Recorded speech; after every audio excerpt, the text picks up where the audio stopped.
बिस्मिल्लाहिर्रहमानिर्रहीम। नाज़रीन, असल बात से मैं हूँ इकबाल जुआ। आज भी इस्लामी जमहूरिया पाकिस्तान और इसके साथ जुड़े कश्मीर के अंदर जो सियासी धुंध छाई है उस पर बात करेंगे। लेकिन उस पर बात करने से पहले इंतहाई दुख भी होता है, अफसोस भी होता है कि मुल्क के अंदर, चाहे वो कश्मीर हो या पाकिस्तान हो, हालिया बारिशों से जिस तरह से तबाही हो रही है, जिस तरह से आम गरीब आदमी बर्बाद हो रहा है, उनके घर गिर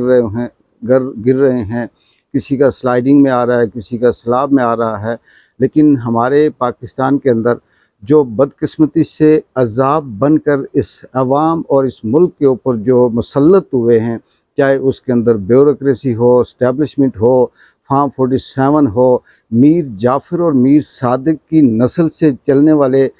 असम्बली में बैठने वाले लोग हों या फिर अदलिया हो, इनकी इतनी घटिया और इतनी नीच किस्म की सोच है कि ये सिर्फ़ और सिर्फ़ अपनी ज़ाती जो मुनाफ़क़त है या ज़ाती जो मुफ़ाद है उसको बचाने के लिए इन्होंने अवाम, मुल्क सबको दाँव पे लगा के रखा हुआ है। इस वक्त सियासी धुंध इस कदर छाई हुई है कि समझ नहीं आती कि कौन वफ़ादार है, कौन गद्दार है, कौन असली है, कौन नकली है, कौन सियासतदान है, कौन अवाम की बात कर रहा है, कौन ऐसा है जो इस मुल्क की बात कर रहा है। सब, चाहे उसके अंदर अदलिया का पूरा इंस्टीट्यूशन हो, चाहे उसके अंदर काबीना के तमाम लोग हों, चाहे उसके अंदर ब्यूरोक्रेसी हो, चाहे मुक़्तदरा कहें या इस्टेब्लिशमेंट कहें या ताकत कहें या मीडिया कहें, ये सारे वो पिलर हैं जिनसे किसी मुल्क की इमारत खड़ी होती है। ये पिलर सिर्फ़ और सिर्फ़ अपनी ज़ाती जंग लड़ रहे हैं, और ज़ाती जंग भी ऐसे लड़ रहे हैं कि सब के सब ब्लैकमेल हो रहे हैं। अपने दौर में सब ने अयाशियाँ की, सब ने लूटा, सब ने खाया। इसकी फ़ाइल उसके पास, उसकी फ़ाइल उसके पास, उसका वीडियो उसके पास, उसकी ऑडियो उसके पास।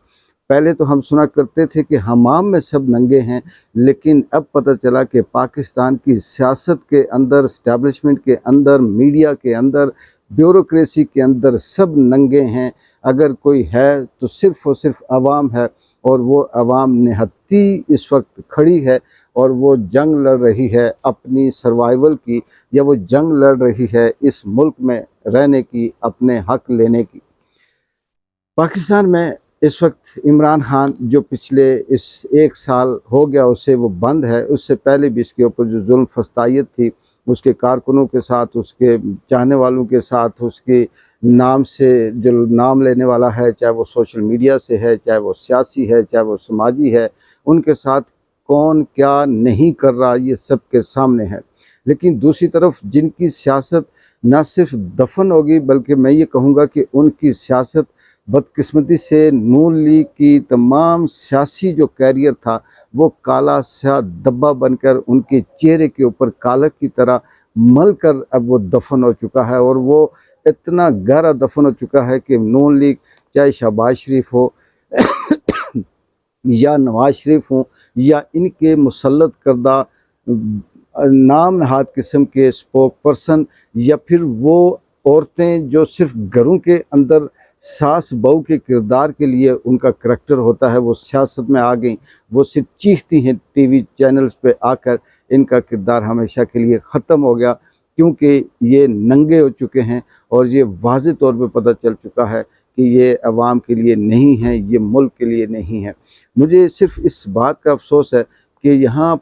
इस कदर गंदा करने के लिए हमारी जो इस लेवल की जो अदलिया है, इस्टेब्लिशमेंट है, ब्यूरोक्रेसी है, वो झूठ बोलती है, और वो सिर्फ जानबूझकर किसी बयानिए को घड़ कर फिर इल्ज़ाम लगाकर ये चाहती है कि इमरान खान को बदनाम करके अवाम के अंदर उसकी मकबूलियत ख़त्म कर दी जाए। नाज़रीन, आप सोचते होंगे कि हर चीज़ के आगे इमरान खान क्यों आता है या उसकी बात क्यों की जाती है। अगर हम बात करें तो इस वक्त जंग सिर्फ दो ही ताकतों की है या दो ही नज़रियों की है। एक नज़रिया जिसे इमरान खान और आम आदमी लेकर चल रहा है, और दूसरा नज़रिया जिसे इस्टेब्लिशमेंट और वो अपने साथ फिर इन सारे हवारियों को, मज़ारियों को, नौकरों को, मुलाज़मों को, तलवे चाटने वालों को, सबको रेवड़ की तरह हाँक कर अपनी हमायत में लेकर साथ चलते हैं। हैरत की बात है, इनकी बेवकूफ़ी, इनकी जहालत, इनका जंगलीपन देखें कि इससे पहले भी इन्होंने हर वो आइन के अंदर तब्दीली की, कानून के अंदर वो शिक तब्दील की, जिस शिक में ये खुद फंसते थे, लेकिन कुदरत ने फिर उसी शिक के सामने लाकर इनको खड़ा किया और वो इनके लिए सबसे बड़ी दीवार बनी। चाहे वो अदलिया की तरफ से, सुप्रीम कोर्ट की तरफ से सो मोटो लेने की पावर हो, इन्होंने सिंगल जज से ख़त्म करके कमेटी बनाई और काजी फिर उसी अपने ही किए हुए फैसले के आगे अभी फंसा हुआ है। पंजाब के अंदर जो इन्होंने जज तैनात की, वही इनके लिए सबसे बड़ी दीवार बनकर खड़ी हो गई है। इसी तरह से असम्बली के अंदर इन्होंने पहले ये कानून पास किया कि जो नैब केस होगा उसकी जो ट्रायल होगा ज़्यादा से ज़्यादा वो 15 दिन होगा, क्योंकि ये सारे नैब में फंसते थे। लेकिन इनकी बदनीति और इनकी इस दुश्मनी देखें इस मुल्क के साथ, अवाम के साथ, कि जब खुद निकले और इमरान खान फंसा तो इन्होंने फिर उस 15 दिन को चेंज करके 40 दिन कर दिया।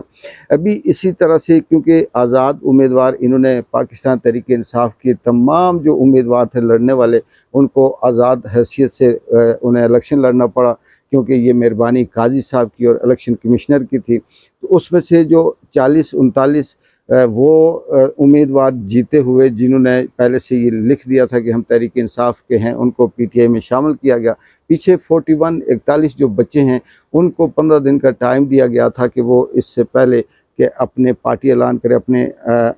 वाबस्तगी पीटीआई के साथ ज़ाहिर करें या किसी भी सियासी जमात के साथ।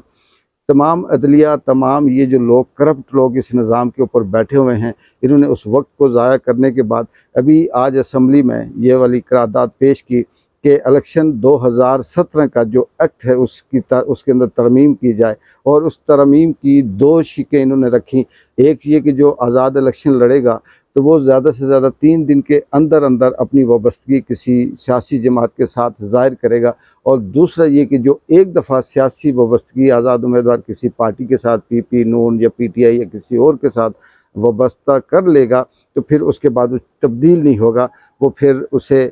उसी में रहना होगा। और इसका फ़ायदा ये सोचते हैं कि वो जो 41 अरकान पीटीआई के बचते हैं, उनके ऊपर गन पॉइंट पे उन्हें अगवा करके, उन्हें मारकर, उनके बच्चों को, उनके बीवियों को, उनके घर वालों को, उनके औलाद को उठाकर अज़ियत देकर मजबूर करके उन्हें नून लीग में या पीपल्स पार्टी में शामिल किया जाए और बाद में कहा जाए जी कि ये अपनी वफ़ादारियाँ या अपनी ये वाली चीज़ तब्दील नहीं कर सकता। लेकिन मैं हमेशा ये कहता हूँ कि ज़मीनी खुदा बामुकाबला आसमानी खुदा, फिर इनको आने वाले वक्त में जब इलेक्शन होंगे, वो बहुत जल्द इलेक्शन होंगे, उन इलेक्शनों में फिर जो आज़ाद उम्मीदवार होंगे, फिर ये अपने ही किए की सज़ा भुगतेंगे। और इस वक्त ये चाहेंगे कि ये वाला उम्मीदवार हमारी तरफ आ जाए, ये वाला आ जाए, वो नहीं आ पाएगा। अब नून लीग और पीपल्स पार्टी की सियासी बसीरत या सियासी जो इनकी अब जो खेल था वो हमेशा के लिए ख़त्म हो चुका है। और पाकिस्तान के अंदर इस्टेब्लिशमेंट, चाहे वो बंदूक को उल्टा लटका दे, चाहे वो सीधा लटका दे, अब नफ़रत इस कदर पैदा हो चुकी है कि पूरा बलूचिस्तान इस वक्त जाम है। किस वजह से जाम है सबको पता है। पारा चिनार या केपीके या जो खुर्रम एजेंसी है उसके अंदर भी इस वक्त एक जंग की कैफियत है। क्यों है ये भी सबको पता है। और फिर एक पंजाब का टुकड़ा लेकर ये नून लीग, ये पीपल्स पार्टी, ये बाकी चीज़ें, ये क्या अपनी हुकूमत चला पाएंगे। और मुल्क के साथ इन्होंने क्या खिलवाड़ किया, इसमें किसी किस्म की कोई ऐसी नहीं है कि हम ये कहें कि किसी अवाम की गलती है, लोगों की गलती है या यहाँ कोई वसाइल की कमी है। सिर्फ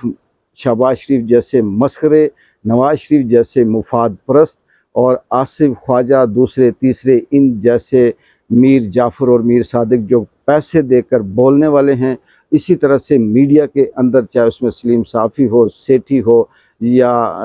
बाकी जो दीगर लोग हैं जो अपने आप को साफ़ी कहते हैं, जिनके सामने पैसे की हड्डी रखो और उनसे जो मर्ज़ी माँ बहन की गालियाँ निकलवा लो वो निकालते हैं। ये वो लोग हैं जो इस मुल्क की तबाही और बर्बादी में सबसे ज़्यादा किरदार इन लोगों का है। आखिर में फिर मैं यही कहूँगा कि पाकिस्तान के अंदर जो सियासी पोलराइजेशन है या जो सियासी धुंध है वो इतनी गहरी है और वो इस कदर छाई हुई है कि ये नहीं समझ आती कि कौन सा बंदा किसके हक़ में है और कौन असल घुस बैठिया है और कौन असल बात कर रहा है। और ये सारा खेल कौन खेल रहा है पाकिस्तान के अंदर, ये वो लोग खेल रहे हैं जिनको अवाम और मुल्क से कोई ताल्लुक़ नहीं, जिनका अवाम और आम इस मुल्क के मुफाद में कोई उनकी वो नहीं है, ये सिर्फ़ और सिर्फ अपने मुफाद की और अपने उसकी जंग लड़ रहे हैं। इकबाल जंजो को इजाज़त दें। अल्लाह हाफ़िज़।